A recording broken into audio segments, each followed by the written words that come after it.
Hello, people! Marcus here, Pipe Pins and Guns. Can you see me? 1, 2, 1, 2. There we go. I just need to adjust my camera a bit. There we go. I hope you can hear me. Please leave a message in the chat.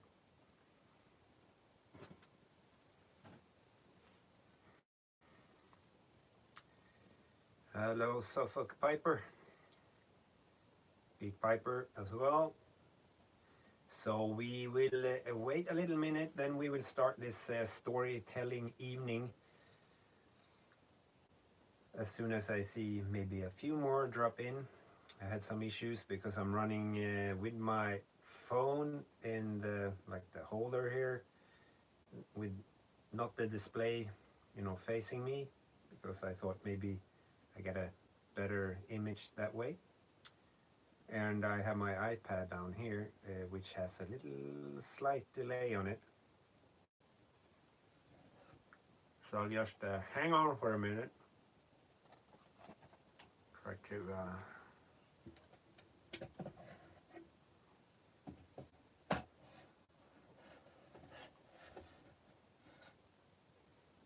audio is good, that's good.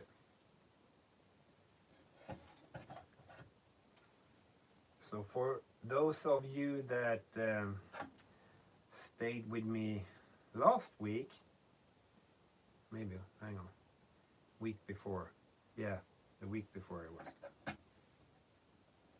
know what this is all about. I know that my friend Hector is going to join as well. He said he didn't want to miss it.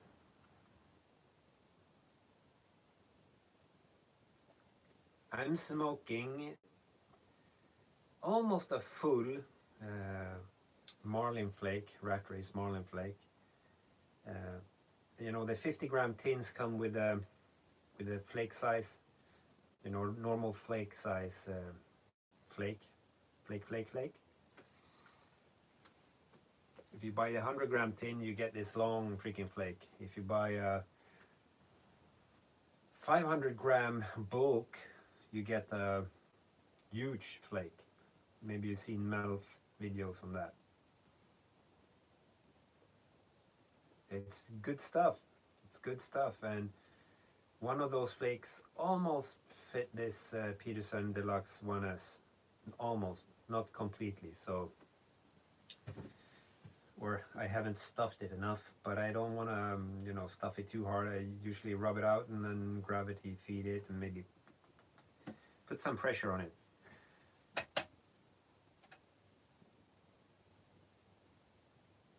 So, hang on a minute, one more minute. So the topic for the day or the evening is for me to talk about some crazy shit that have happened to me while working. Yeah, I think all 3, 4, I have 4 already lined up stories.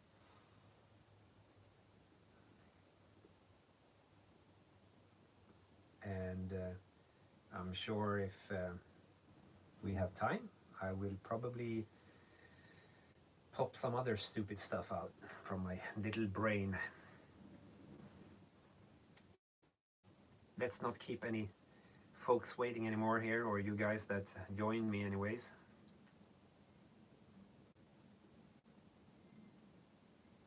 So, last week I had a few piss stories. I know that some people enjoyed it. Today we move over to, we had a number 2 story last time as well, but this time I have 2 stories. One that happened to me and another one that happened to a colleague of mine. And his was a bit worse than mine. And then we are going to talk about instances where we have had a mouse issue or a mice problem in printers. I hope you enjoy. Luxury Twist is really nice as well. It has a hint of vanilla, if I'm not wrong. I have some Luxury Twist on here. So let's start with the first little story, and you might need some background information. For those who are not, I would say, aware of the Nordic countries and our toilets up here. So we are pretty environment, how should I say it? Friendly, yes. I don't have the word for it in English. But we pretty much take care of the environment. So our toilets always have like a economic flush selection. So it's only like 2 point something liters of water. So if you just take a leak, you just take the small water amount to save water. And if you do a number 2, you press the big flush, which is like 4 liters of water. So like a gallon of water. I know when you go to the US, hi Mark,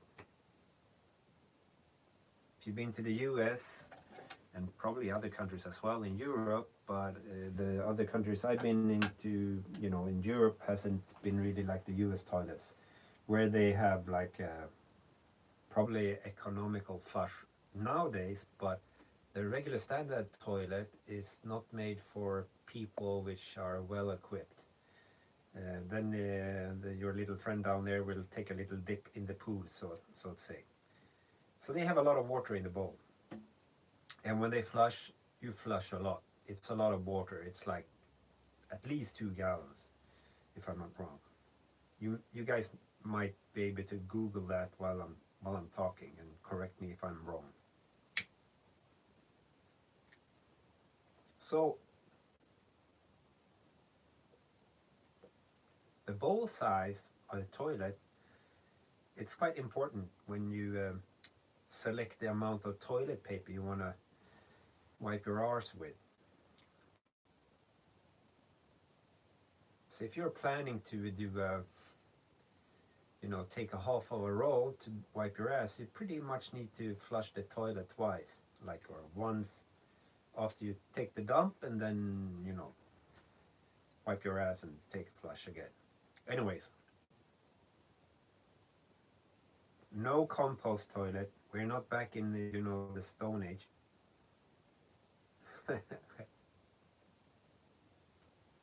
So this was when hi Hector, YouTube pipe community. Just look at that grain. Anyways, where were I? I got disturbed by Hector. Yeah. So, back in the days before I worked with the stuff I work with now, I was an on-site engineer working for a company that worked for the company I work at right now to make things complicated. So I pretty much went around to different customers, fixing their printers, laptops, PCs, Unix workstations, pen plotters, design jets, you name it. A lot of different products. So well versed in the different kind of technologies that HP had, or in the UK would say HP, just to make fun of you, Mark.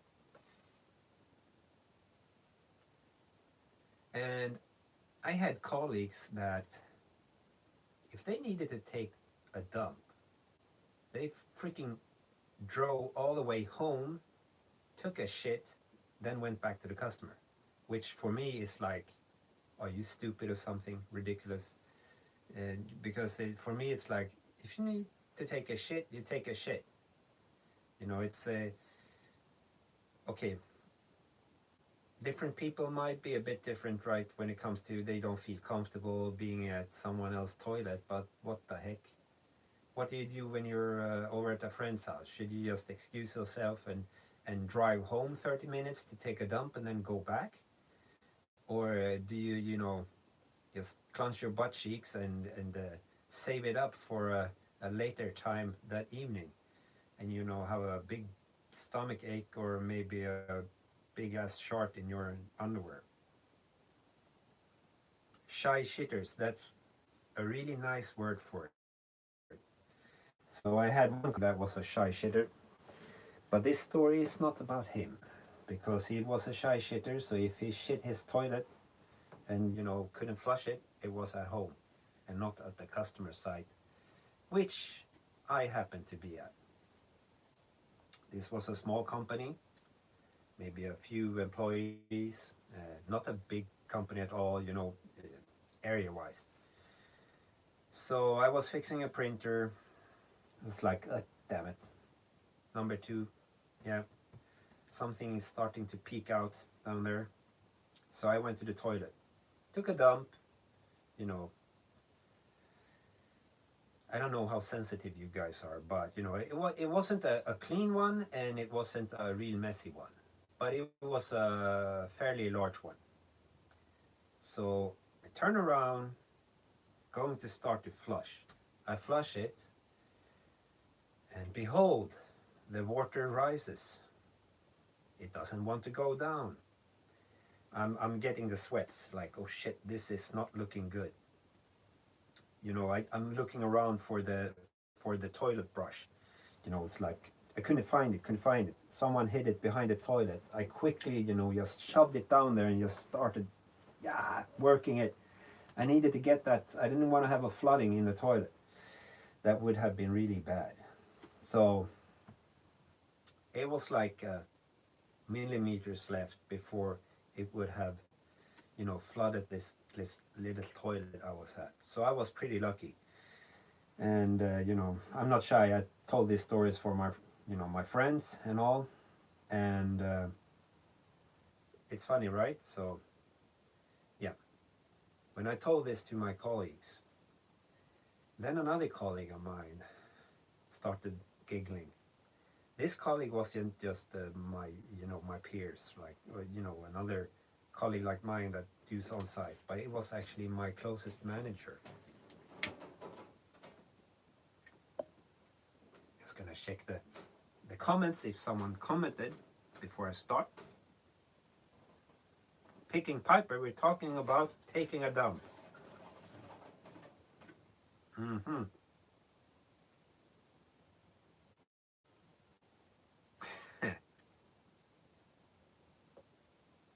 Yeah, I have more now. I just remember other stuff.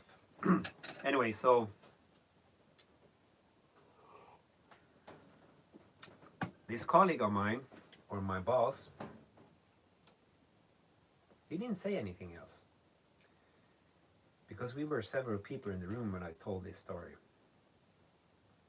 But one day, I remember I had got a speeding ticket in a 30 zone. I had, when I did 54 on a 30 zone, and the limit for them taking your driver's license is 52. So they took my driver's license. And they took my driver's license for 2 months. And they gave me a hefty fine. I think back then the fines weren't that high as they were now, but I think it was like 2,500 Swedish kroners, which is about, roughly, let's say, 250 euros or 250 US dollars for that speeding, and they took my driver's license. I was lucky. I had colleagues that, picked me up at home every morning, dropped me off at home every evening.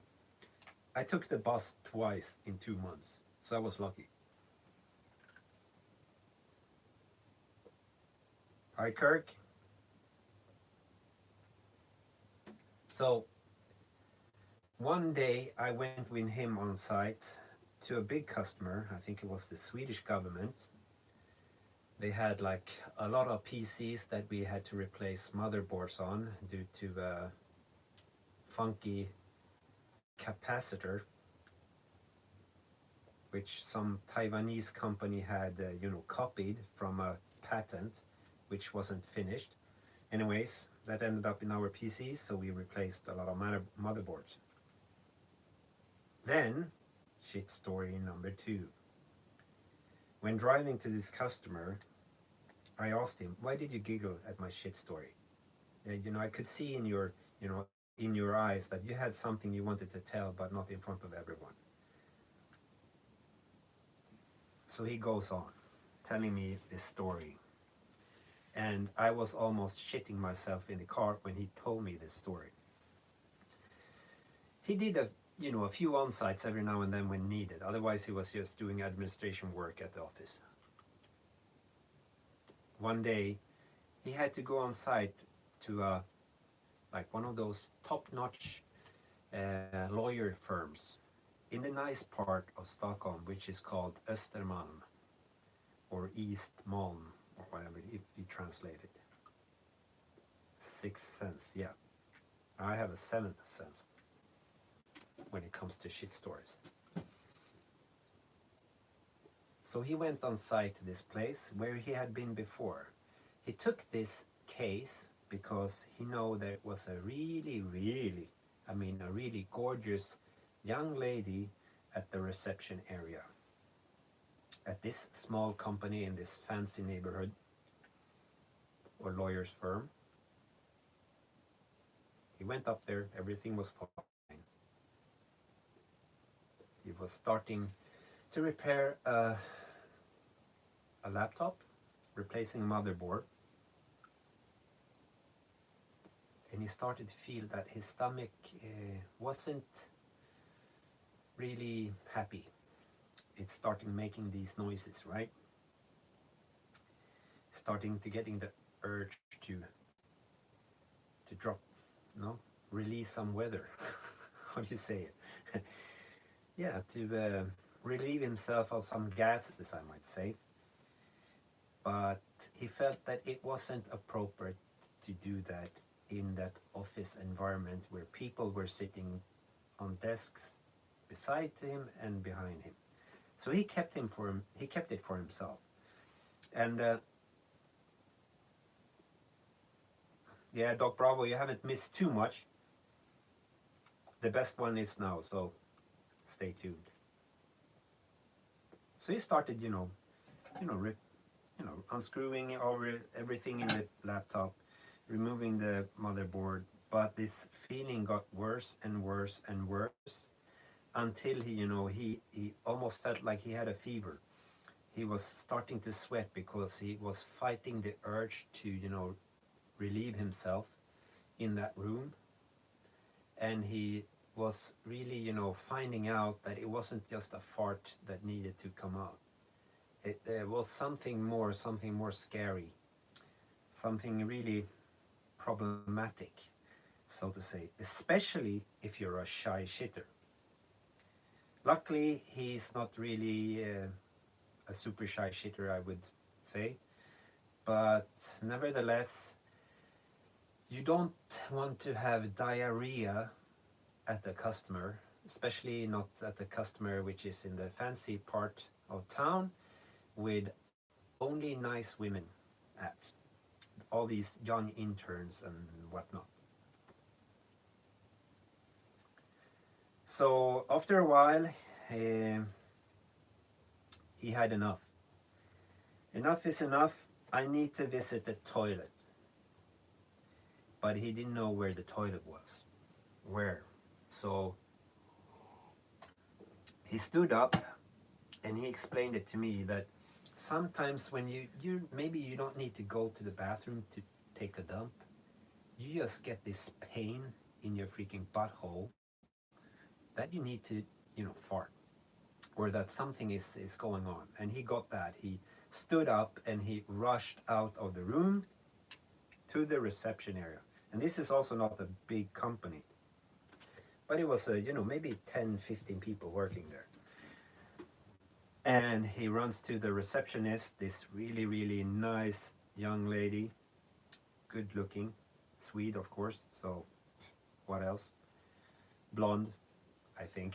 I'm just making this up. But it was a good looking girl, right? And he asked her, excuse me, where's the toilet?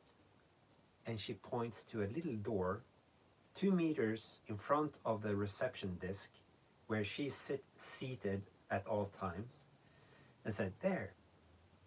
And he's like looking at the door, like calculating the odds of him making it just to the toilet or out to the car. He was actually thinking that it's better for me to take a dump on the streets beside my car in this fancy neighborhood than going to this toilet 2 meters from this reception desk where a gorgeous lady is or a girl is seated.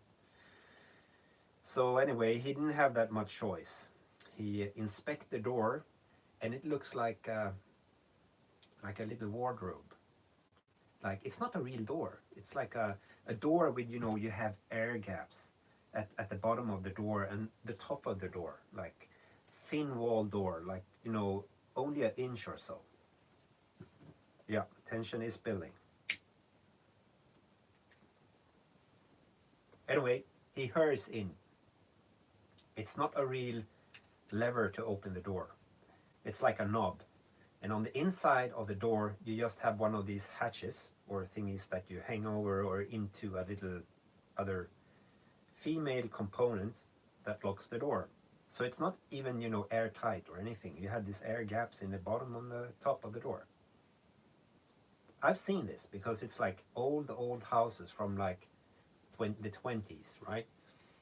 So they like refurbished some, storage areas, the toilets, whatnot. So it looks like a little wardrobe, and you could barely, reverse into this toilet to fit in it. So he did that, locked the door, or put that hatch on, or whatever you call it.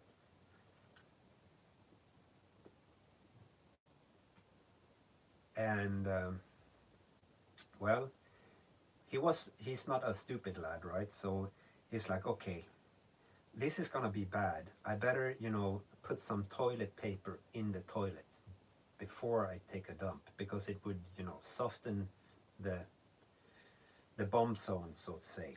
It wouldn't splash as much, silence it a bit. I can say now this was the least of his worries. Anyways, he sits down and he tries to not, just release, and tries to keep it back a bit because he didn't want to make too large of a sound. And that went tits up. He tried, but it was like Montezuma's what do you call it? Hämnd in Swedish. So like a curse, Montezuma's curse. It was, as he described, the worst sound in the world. Like 1,000 nuclear bombs dropped at the same time, with like a trumpet playing and a fart sound, and the water splashing. The toilet paper did no help at all. It was just a big mess. And he's like, the sweat started to, stop, because he had relieved himself. Now came his last worry, and that was, what the fuck will I do now? Now I just took the biggest freaking dump in this toilet here with a gorgeous girl just sitting outside 2 meters from the door. I wonder if she's still there. This was before we had we had text message on our mobile phones, but people really didn't use it. This was like in 98, 99 maybe. Laptops was fairly, not everyone had laptops.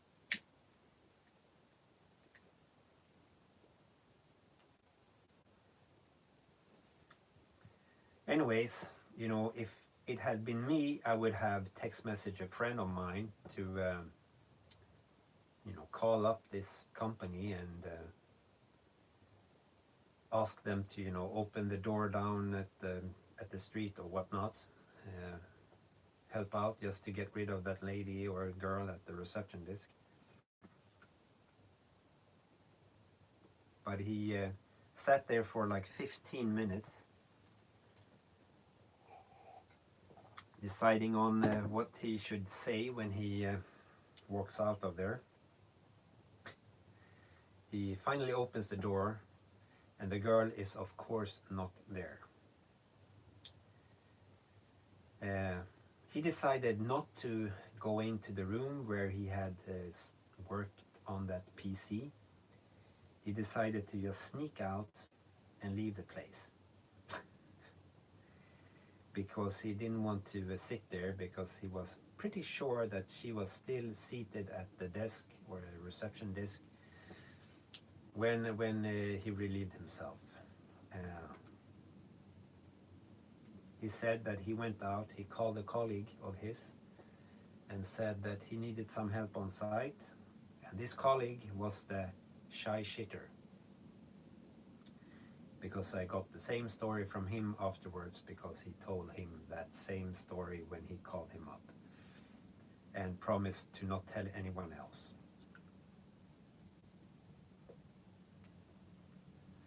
So, as we say, when you go to war or into a fight, always empty your, in Swedish they say, always töm task och tarm. Task is like, it's not a real word for your bladder or your wiener or whatnot, but you should always take a shit or have any my rule of thumb going into customers where you don't want to make a fool of yourself, always relieve yourself before you go into a customer. Maybe this story didn't have the funnest of endings. I don't know if he ever went there again. I doubt it. But that's it. Yes, I learned that in when I was in the military, or back in the days in '97 when I was in for only 10 months. You had to do the service, like a basic service, and all that stuff. Which after then, you just did it if you wanted to know what they call it. Send papers out. You have to go in and do a test, like a physical and a psychological test, and like an IQ test and stuff like that. I was a military police, 2nd Squadron, sharpshooter. Anyways, let's go to the next. I hope this was a good story for you guys, or a good beginning, I would say.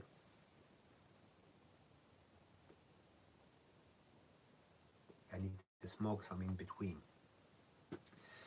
So, I told you guys that I would have two mice stories, because we know that mice lives in white TPC people's beards, so keep it trimmed down, or you will have a mouse nest in there, or a mice nest. So Doc Bravo, you better need to shape that up.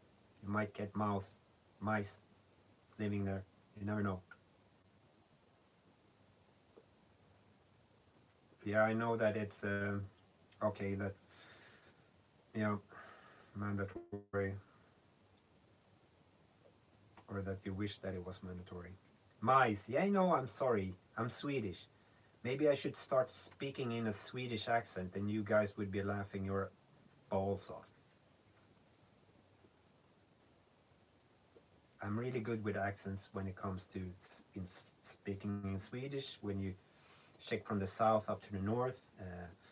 Also, English accents, some, if I spend just the shortest amount of time with other foreigners, when I'm at trainings or whatnot with work, I can start speaking, a bad Italian English, or a Spanish English for that deal, or Indian English. Maybe we should keep that for the next time. Yeah, save that mouse. Maybe you could start a breeding program. YouTube type community mice breeding program.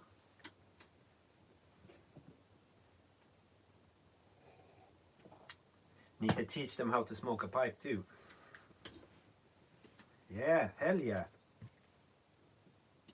Irani? This is a Irani accent. Eh. Good enough? I actually have an Irani living at the furthest end of this, row houses here. And that lady, she is crazy. She is a total nut job. I hope not all Iranian women are like that. I need to check if she... No one's here. No, great.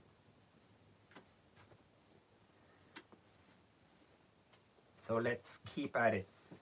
So the first mouse infestation issue. You probably seen images on YouTube, other, just Google whatever, snake in electric box or whatnot, and you can find a lot.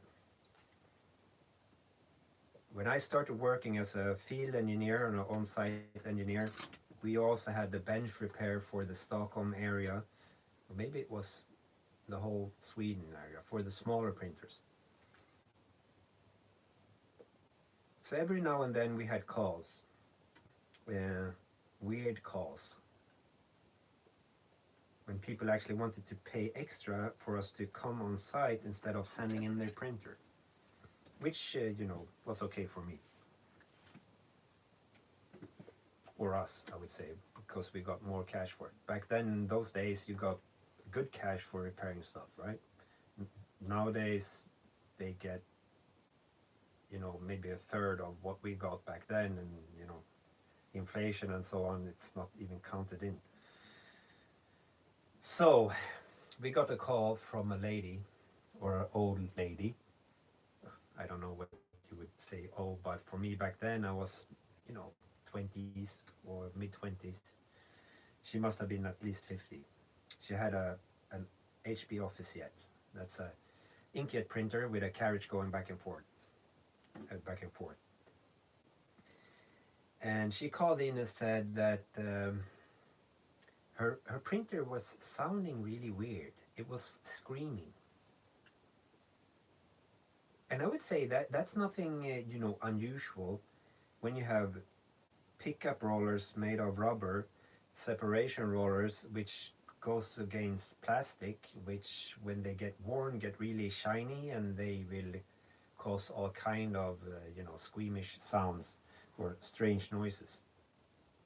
Anyways, she wanted us to hear this noise, but when she, tried to print something, she got an error. And so that noise, didn't come back on. And we just told her to unload the media, switch it off and on and all that stuff, and to call us back when she had done that, because she wasn't at the printer at the time.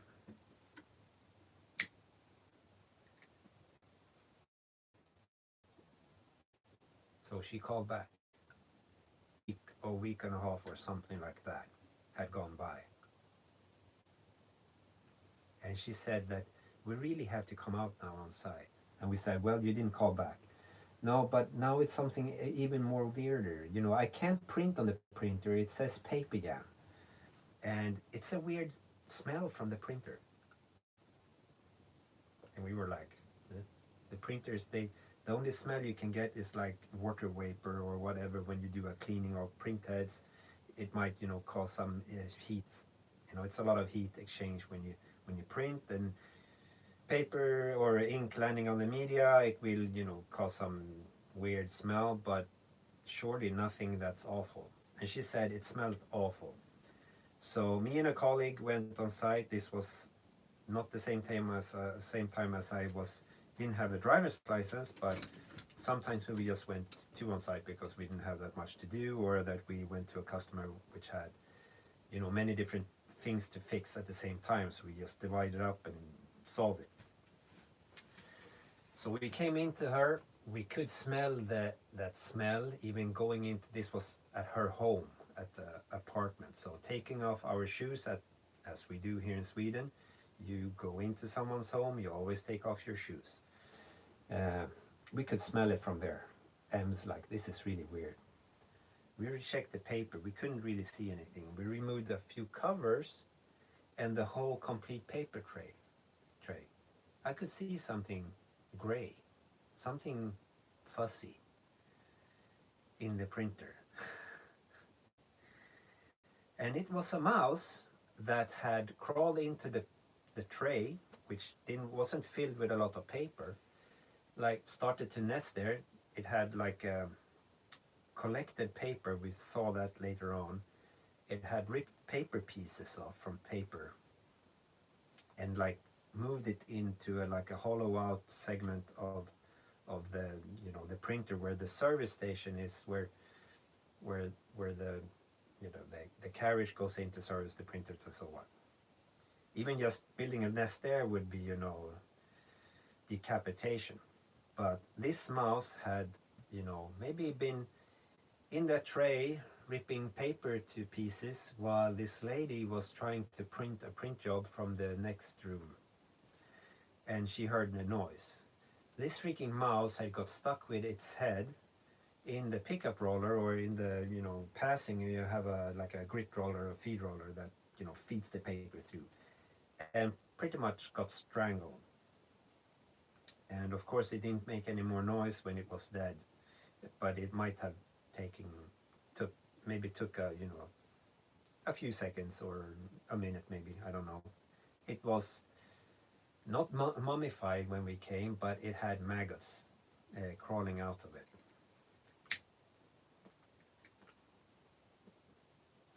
And I think there is actually pictures somewhere on the internet of this. As I said, it was early 2000s. You didn't have a camera on your mobile phone, really. You didn't bring any digital cameras on site. So this was a funny experience.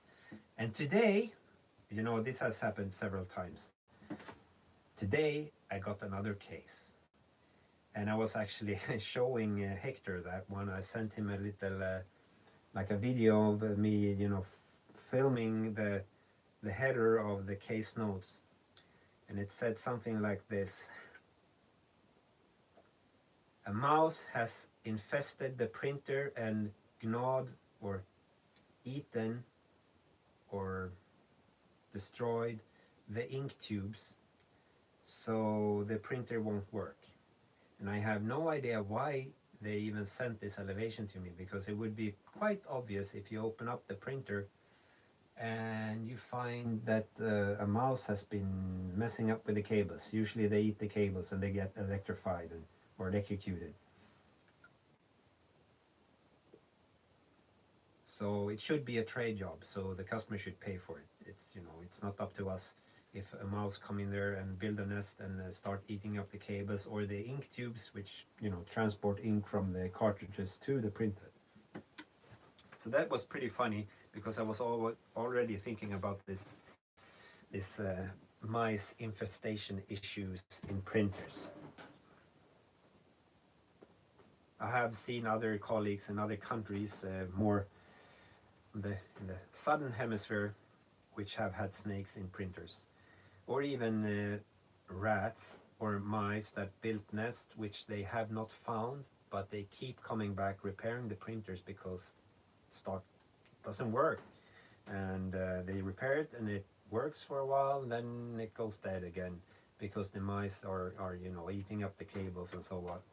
But it's quite logical. You see cables which has damages which you could not explain. It's not just a normal shortcut. Yeah, mice is not good.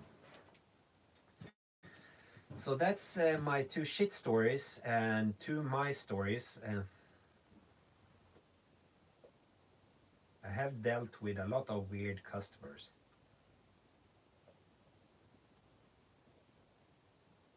Some customers you think should be more Mm. Yeah, they like your protein powder for sure. Like some optimal nutrition, mass, gainer plus. But I have, been at a lot of professors or at the different institutes in here in Stockholm where people are researching stuff, everything from medicine to physics, and it never ceases to, you know, uh, I'm not surprised when I enter there, like almost like they have a like a one-room apartment office in like an office building, and it's like they're hoarders. You don't have any place to repair a printer or a laptop on because there's like freaking binders and paper stacks everywhere. Um, we had one guy that refused to let the technician leave because he refused the technician to take back the keyboard that the technician had replaced, because he said that it was like some conspiracy theory.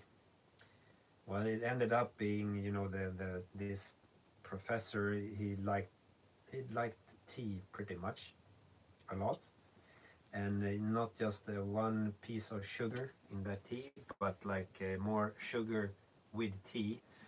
So he spilled that on the keyboard because all the keys were like sticking in down position, and he refused us to take that back. And we always need to have a return part, or we would have to pay for it, even if it's a scrap part. But hello, Indie Piper.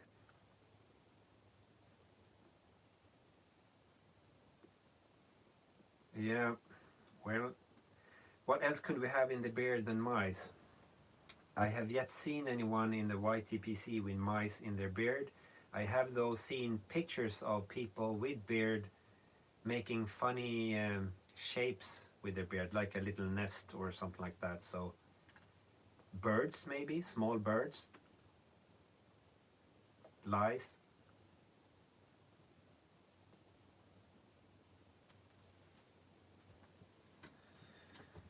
So I'm a bit out of ideas or stories, because it's always you come up with these stories so you remember some stuff when you're not planning on doing this video, and then you forget about them. So I need to start to write some notes up.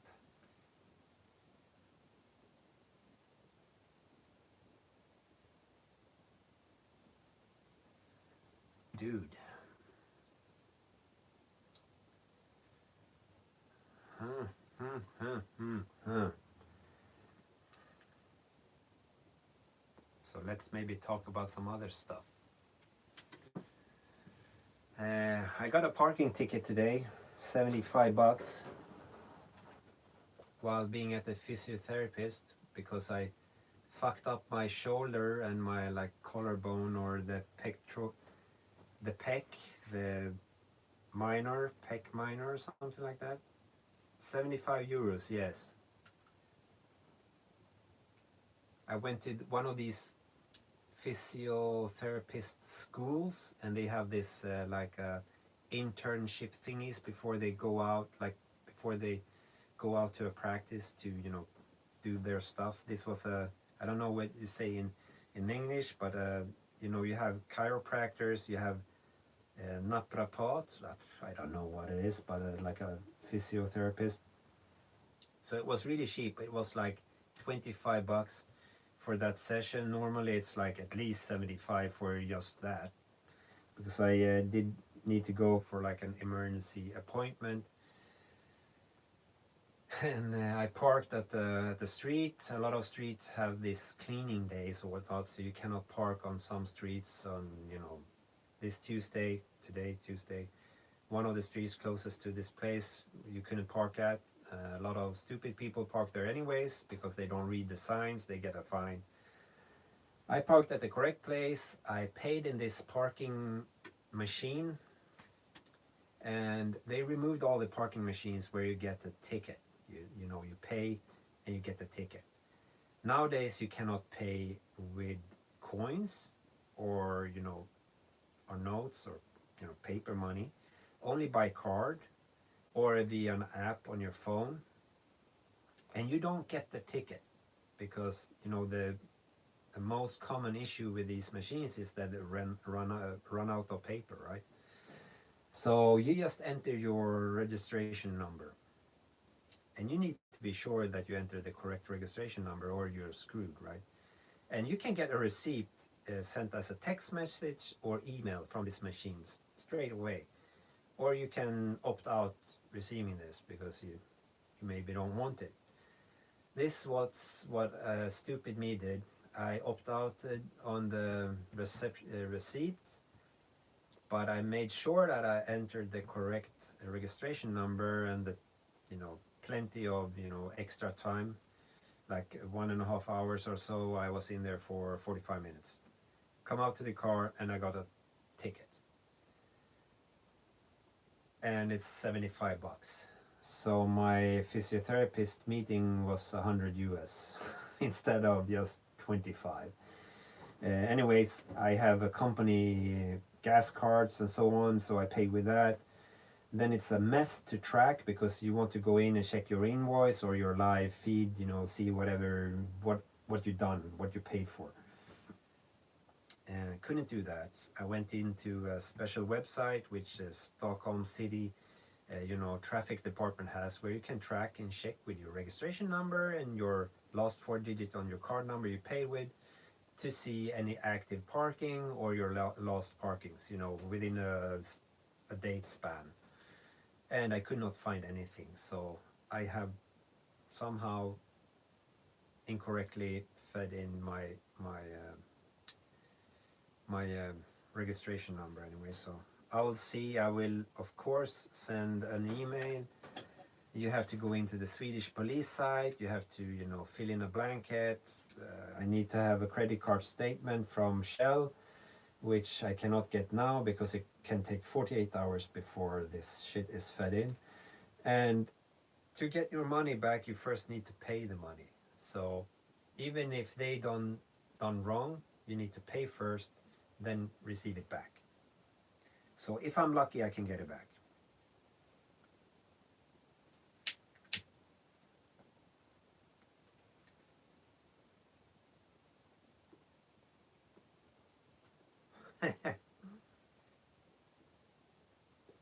Yeah.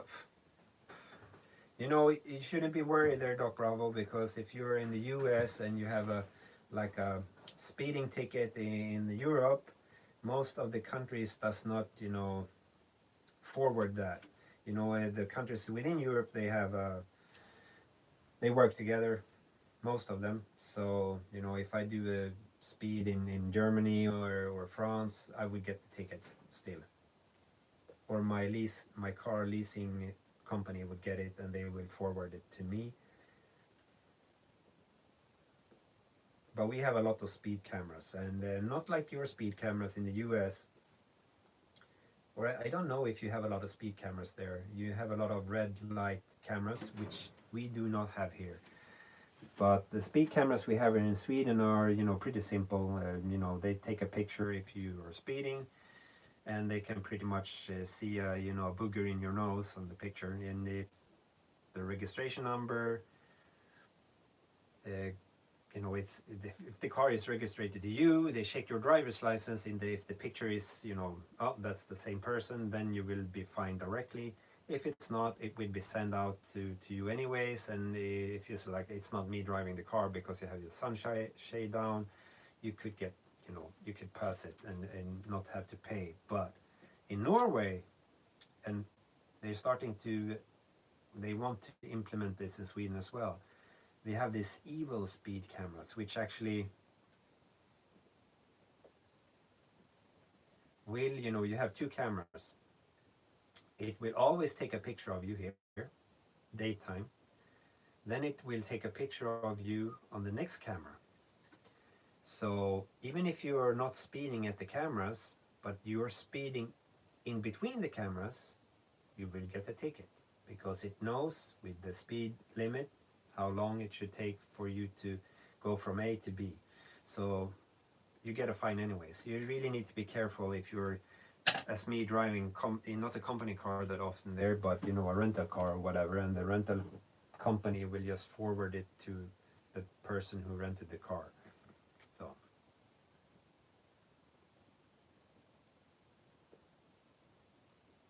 I would love for us here to have like that you can turn right when it's red light.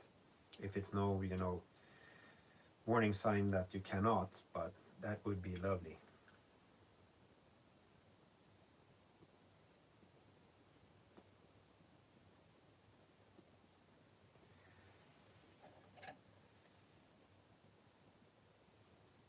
What's up, Mark? You have more cameras in the UK than Canon? Okay, yeah.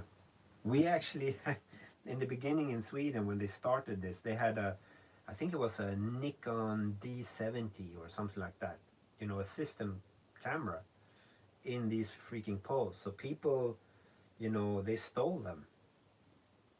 They, you know, at night they, you know, rammed the pole or whatnot and stole the cameras.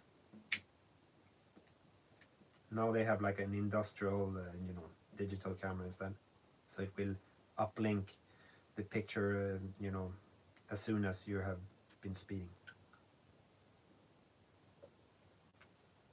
The point system, I think you're referring to like on your, if you do a, you know, a light speeding thingy and the cops take you and then they're like, okay, I'll take a point from your drive. We don't have that. Not officially, but they do collect it in, you know, the system. And if you've done it several times and they have not given you a fine, I'm sure you would get a fine. You know, I had been fined a, you know, that when they took my license, I was speeding back from Arlanda back home, and one evening I did like 140 or 150 on 110 road. I got like 1900 Swedish, 190 bucks. I've been stopped several times but been lucky, and that was many years ago. Now I stopped, you know, driving fast. You know, maximum I'm like 20 over the limit maximum.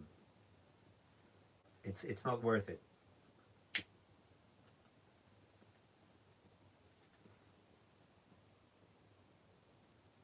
Hello, Jim. You missed all the fun, so you have to recheck this video. For how long have we been going on now? I can't see it here when I'm checking on my iPad. Hello, RB.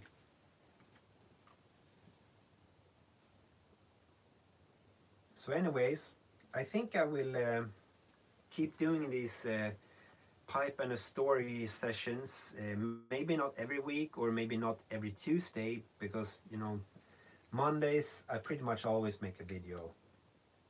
So maybe I want to spread them out a bit. Bacterial, okay, so you won't be smoking any pipes then?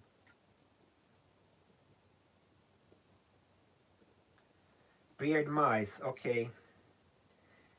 Hector, you need to help me out to do some research then.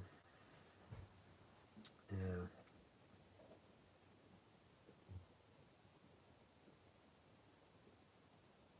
Because I think it's quite a thin subject. No, it's been, what, you haven't smoked a pipe in weeks, or just that you had your, you know, your bacterial, I know, I mean, I can't pronounce the word, so.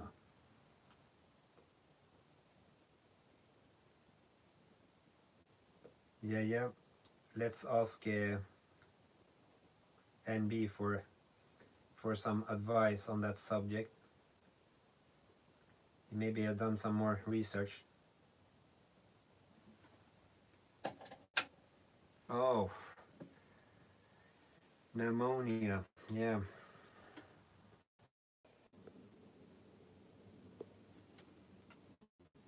I have a connection. Let's see if it holds. Sorry guys.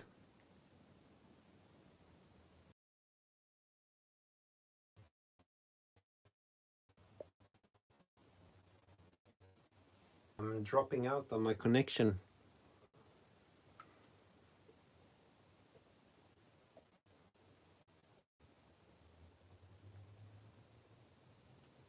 So, well, it's almost 1 hour or so, so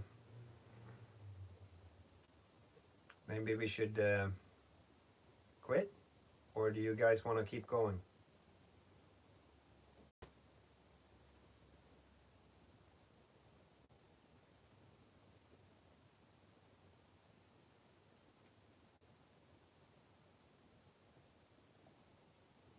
No response.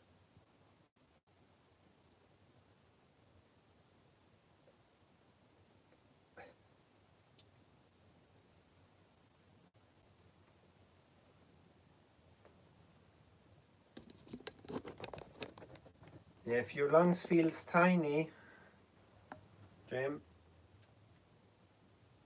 you need to smoke more pipes to, you know, exercise them a bit.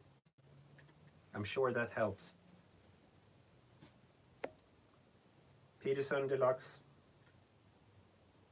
and Marlin Flake. Yeah, Hector, you agreed? Smoke more pipes to exercise your lungs? I need to start back exercising, taking my weekly runs.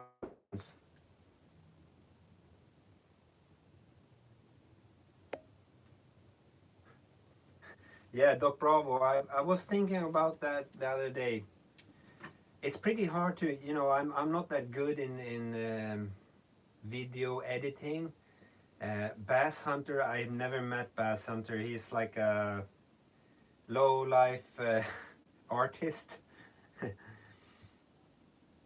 but that music video, sitting here, sitter här i vänten, spelar lite Dota.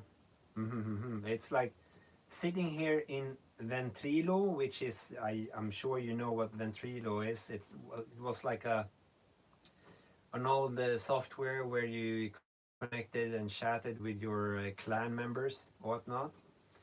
And Dota, of course, you know what Dota is. And then it's a lot more. Maybe I can make a better translation and have it up in the next video, or do a VR to you just. And then, of course, we have the bot Anna, which is just a Mirk chat robot, I would say. Yeah, take care, Jim. I hope you get well soon so you can have a well-deserved pipe.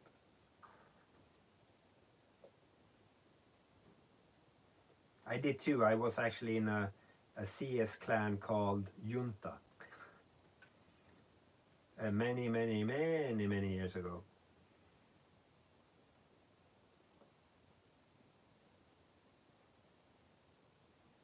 It almost killed me once when driving to a lawn.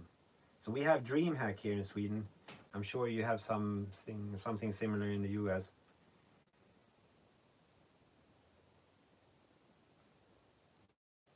BH? What?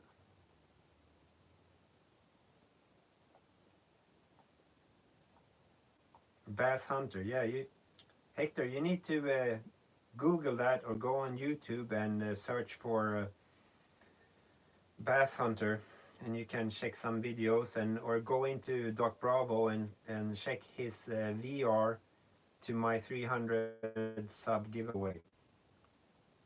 Yeah. Backstreet Boys. What the?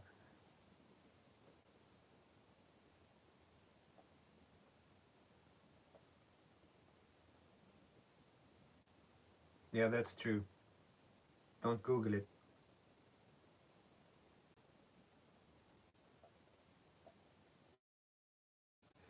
Oh well, guys, I think we had enough,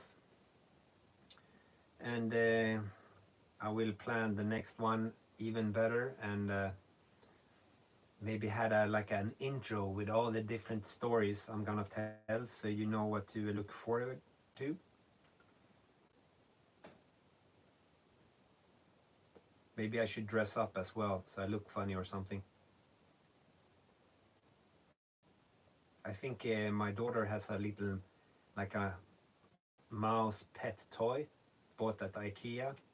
Maybe I could make some arrangement for it to be sitting in my beard or something.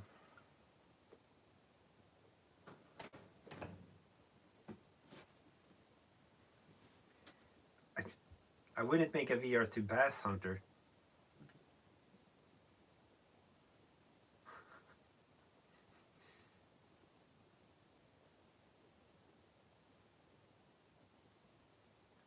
Oh well, guys, I hope you have a really nice evening.